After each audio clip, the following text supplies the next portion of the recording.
বলছি আপনি তৃণমূল কংগ্রেসের প্রধান, তা সত্ত্বেও আপনার কি মনে হচ্ছে, কি আশঙ্কা করছেন, আপনার উপরে কি অত্যাচার হতে পারে? আমার উপরে অত্যাচার বুঝতে পারছি। আমি অফিসে যাব, আমার উপর অ্যাটাক করবে, আমাকে হয়তো প্রাণে মারারও চেষ্টা করবে।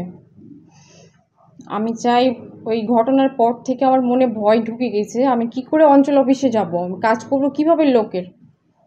মানে আপনাকে কি খুন করার ষড়যন্ত্র করা হচ্ছে? না করার কিছুই নেই, যা কন্ডিশন ওরা করেছে।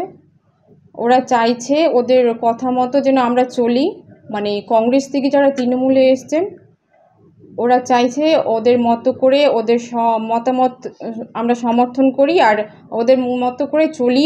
ওরা চাইছে যে স্কিম, আবাস যোজনার যে কাজগুলো আছে ওরা অবৈধভাবে ওরা তদন্ত করতে আমাদেরকে প্রেশার দেয়। হ্যাঁ, কিন্তু আমরা সেটাতে, আমি এবং আমার স্বামী সেটাতে একদমই সম্মত দেইনি। সেই জন্য ওদের রাগ যে আমাদেরকে অনাস্থা ডাকবে, ডেকে আমাদেরকে সেখান থেকে সরাবে আর ওরা নিজের মতো করে পঞ্চায়েতটাকে চালাবে। এটা আপত্তি করাতে কি আপনাকে খুন করার ষড়যন্ত্র করছে? এইটা আমার স্বামী আপত্তি করেছিল। তখন ওরা কি ষড়যন্ত্র করে পঞ্চায়েতে, সেদিন আমাদের কোনো সরকারি পঞ্চায়েতের মিটিং ছিল না, আর যেই রুমে কোনো সিসি ক্যামেরা ছিল না, আমার স্বামী বসেছিল অন্য একটা রুমে।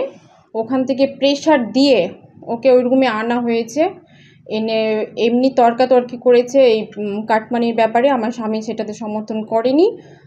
তারপর রাসেল লোহার চেয়ার নিয়ে আমার স্বামীকে একদম প্রাণে মারার চেষ্টা করে, প্রাণে মেরে ফেলার চেষ্টা, কি ওটাই ছিল। কিন্তু আমার স্বামী কোনো রকমভাবে মাথাটা সরিয়ে নেই, ওর ঘাড়ে হাতে সব, হাতের আঙুল দুটো ভেঙেছে, ওর ঘাড়ের এগুলো সবই হয়েছে, কোমরটা বাঁকা হয়ে গেছে, কলার ধরে ছেঁচড়াছেঁচড়ি করেছে এবং মাটিতে ফেলেও দিয়েছে। তখন আমার স্বামী বাড়ি চলে আসে, গ্রামের লোকজন দেখে ক্ষিপ্ত হয়ে ওরা কিন্তু ওইখান থেকে পালিয়ে যায়। অফিস থেকে রাসেল আর ফেকু বাগানে আশ্রয় নেই। এবার আমার স্বামী তখন লোকজন দেখে আমার স্বামীকে বাড়িতে এই অবস্থাতে ওরা খেপে গিয়ে ওদেরকে মারধর করে। আপনি পুলিশের কাছে কি সাহায্য চাইছেন? আমি পুলিশের কাছে চাইছি আমি সিকিউরিটি, আমি যেন নির্ভয়ে অঞ্চল অফিসে গিয়ে মানুষের জন্য, সাধারণ মানুষের জন্য কাজ করতে পারি। সিকিউরিটি কেন চাইছেন? আমার মনে হচ্ছে যে যারা কংগ্রেস থেকে এসছে তৃণমূলে পরিকল্পিতভাবে, ওরা আমার উপর অ্যাটাক করবে। কি করবে? অ্যাটাক করে মেরে ফেলবে? হ্যাঁ, মেরে ফেলতেও পারে। মেরে ফেলে ওরা হয়তো অন্য কাউকে বসাবে। এই যে খুনোখুনি রাজনীতি এরা কেন করতে চেয়েছে? আপনারা কিসে বাধা দিয়েছেন ওদের কাজে? আমরা ওদের অবৈধ কাজ বললাম একটু আগে, স্কিম আর আবাস যোজনা এবং নানা রকমের সরকারি কাজে ওরা ওরা মানে চাইছে নিজের মতো করে অবৈধভাবে টাকা পয়সা নিয়ে করার, মানে কাজ করার। আমরা সেগুলো একদমই সম্মত করি না। যেহেতু আমার শ্বশুরবাড়ির পরিবার দীর্ঘদিন ধরে রাজনীতি, পঞ্চায়েতের ভালো কাজ করে গেছে, একটা সুনাম রয়েছে, এবং আমার বিধায়িকা মন্ত্রী আমাকে পার্সোনাল বলেছেন, সাবিনা ইয়াসমিন, যে আমি যেন তার সম্মান রক্ষা করে, সম্মান বজায় রেখে পঞ্চায়েতের কাজগুলো করি। আমি সেটাই চেষ্টা করেছি। তার জন্য আজকে ওরা আমার উপর এই আক্রমণটা করছে। পুরো ঘটনা সাবিনা ইয়াসমিনকে জানিয়েছেন? হ্যাঁ, জানিয়েছি। তিনি তারপর কি ওরা যারা আছে এখন কংগ্রেস থেকে এসে তৃণমূলে যোগদান করেছে, তাদের এই কথা কি শুনছে? সাবিনা ইয়াসমিনের কথা তারা শুনছে?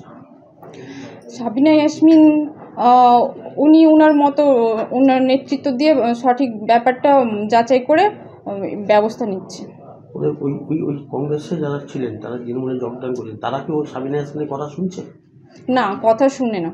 এরা কার নেতৃত্বে চলছে? কারা এরা পরিকল্পিতভাবে কংগ্রেস থেকে তৃণমূলে এসছে, কোনো বিরোধী কংগ্রেস নেতার পরামর্শে, কংগ্রেস নেতার নেতৃত্বে এই সব কাজ করছে ওরা। এবং কালকে যে ধর্না হয়েছিল সেটাও কংগ্রেস নেতার পরিকল্পিতভাবে, এটা রাজনীতিটাকে ওরা সামনে যেহেতু ভোট আছে, কংগ্রেসের হয়ে ভোট করার চেষ্টা করছে এবং আমাদের তৃণমূল পার্টির বদনাম করার চেষ্টা করছে, আমাদের সাবিনা দির দুর্নাম করার চেষ্টা করছে।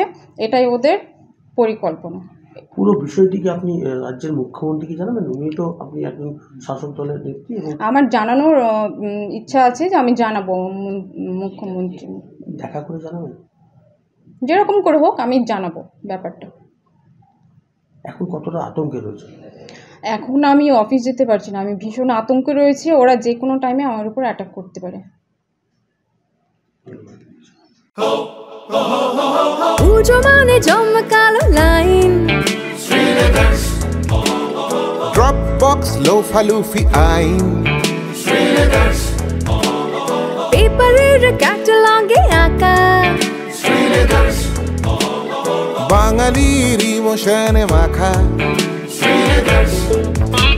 এ ভরসা কি উপায়, জার্নি পায়ে পায় পৌঁছে দেবে ঠিক ডেস্টিনেশন। বিশ্বমান শ্রীলেদার্স, খাঁটিদার শ্রীলেদার্স। শ্রী লেদার্স, হাওড়া ময়দান।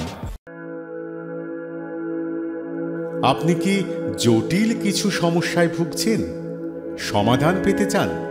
যোগাযোগ করুন প্রখ্যাত জ্যোতিষ ও তান্ত্রিক মনসারাম ভট্টাচার্যের কন্যা মনসা কন্যার সাথে। প্রখ্যাত জ্যোতিষ ও তান্ত্রিক মনসা কন্যা হাওড়া জানবাড়ি ও হাতিবাগানের নিজস্ব মন্দিরেও বসেন।